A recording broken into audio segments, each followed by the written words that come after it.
There's another one I have to share with you, which is that the sand timer trick. So, I was, during the course of writing my book, I spent a lot of time with Fortune 500 leaders.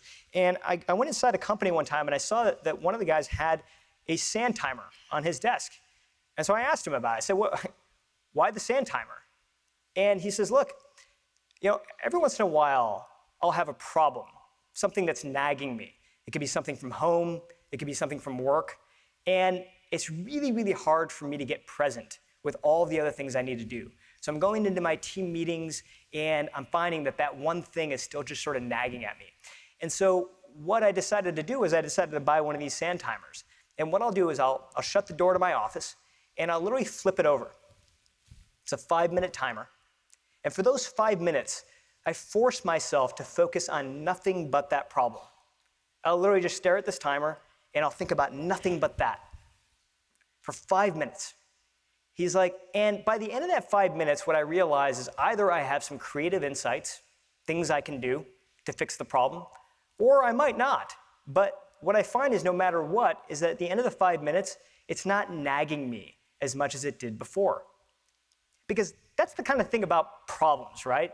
Is that if you try to push them away, or if you try to ignore them, they kind of just come back louder than ever before. And so by taking 5 minutes and focusing on a problem, you're not solving it necessarily, but what you're doing is you're turning down the volume on the problem so that you can be more focused on other things, which is incredibly helpful, especially for things that we don't have control over. So I've started doing this, and it's really, really magical on what happens. And you don't necessarily need a sand timer. You can put a 5-minute timer on your phone as well. But I've also started to use this as what I call a gratitude break. Right? And just taking 5 minutes whenever something good happens in your life. Right? The kids do something wonderful, or something great happens at work. And how often do we just jump from that win to the next thing, right? Without taking that time, that moment. And what we find from the research is that when we actually take moments to appreciate, deliberate moments to appreciate something good that just happened, it stays with us for longer, and we become happier as a result.